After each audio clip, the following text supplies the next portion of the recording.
NIA কি আজকে নিজেদের হেফাজতে আমার দাবি জানিয়েছিল? আদালত 17 তারিখে ডেটটা রাখলো, নেক্সট হিয়ারিং করবে। সিডি কল ফর করলো, আজকে আদালতের কাছে সিডি ছিল না। আমরা লাস্ট ডেটে অ্যাপিয়ার করতে পারিনি প্রাইভেট অ্যাডভোকেট। আজকে প্রায় 200 উপরে, মানে 250-300 হবে অ্যাডভোকেট।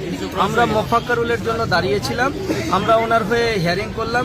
সমস্ত ঘটনা পুঙ্খানুপুঙ্খ আমরা কোর্টকে বুঝালাম যে সেদিনকার ঘটনা কি ছিল, কি হয়েছিল, আসল ঘটনাটা কি, কোন ঘটনার সঙ্গে কোন ঘটনাটাকে মিলিয়ে দেওয়া হচ্ছে।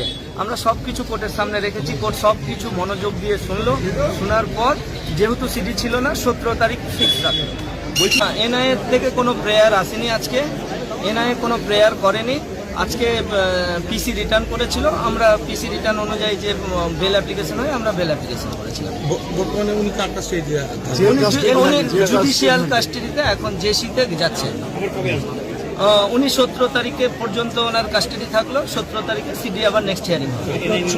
এনআইএ এখন পর্যন্ত কোনো পিটিশন আসেনি, এখন পর্যন্ত কোনো পিটিশন আমরা দেখতে পাচ্ছি না। সরকারি আইনজীবী তিনি কি বললেন? সরকারি আইনজীবী যা উনি যে বিরোধিতা করার খুব বেশি বলতে পারেননি। হ্যাঁ, উনি বিরোধিতা নর্মালি যেটা বিরোধিতা করে সেই বিরোধিতাটাই করেছেন। এখন যেটা সব থেকে বড় জিনিস হচ্ছে, আপনারা কোন পয়েন্ট নিয়ে সওয়ালটা করলেন? আমরা একটাই পয়েন্ট নিয়ে বললাম যে উনি লার্নেড অ্যাডভোকেট, উনি রাস্তা দিয়ে আসছিলেন, একটা বাইক দিয়েছিলেন। উনার এই যে রাস্তা অবরোধ নিয়ে কোনো রকম কোনো ষড়যন্ত্রের সঙ্গে উনি জড়িয়ে নেই, এবং উনি ওই বাইটের আগে কোনো মোবাইল কলে কারোর সঙ্গে কথা বা আর কিচ্ছু পাবে না। ইনভেস্টিগেশন এজেন্সি তদন্ত করুক, তদন্ত করে আসলটা নিয়ে আসুক, আসল তথ্যটা কি আছে। আসল তদন্ত করলেই বেরিয়ে যাবে। এবং আমরা এও বললাম যে উনি লাস্ট পর্যন্ত সেই মবকে, সেই ভিড়টাকে উনি এডিএম এবং অ্যাডিশনাল এসপির উপস্থিতিতে সবাইকে বুঝিয়ে তুলেছিলেন। এবং তারপরে আমরা এটাও বললাম, আমরা কিছু ভিডিও ক্লিপ পেয়েছি, আমরা অডিও ক্লিপ পেয়েছি, সেগুলো আমরা তুলে ধরলাম যে উনি যখন বেরিয়ে যায় ওইখান থেকে রাস্তার মধ্যে উনি চলে যায়, তখন কোনো এক পুলিশ অফিসার ওনাকে কল করে বলে যে আপনি একটু বলেন, আপনার কথাই শুনবে, আপনার কথা মতো এই অবরোধ উঠবে।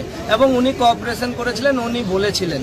আমরা এগুলো সমস্ত কিছু কোর্টের সামনে বললাম, কোর্ট মন দিয়ে শুনল। কালিয়াচক 2 নম্বর ব্লকের যে ঘটনা, সেই ঘটনায় কি মোফাক্করুল ইসলামকে ট্যাগ করা হয়েছে?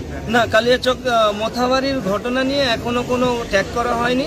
কালিয়াচক পিএসের 462 নাম্বার কেসেই উনি অ্যারেস্ট হয়ে আছেন, আর 462 নাম্বারে ওনাকে প্রোডাকশন করা হয়েছিল, আর 462 নাম্বারে আমরা হিয়ারিং করলাম। আর এখানে একটু মেনশন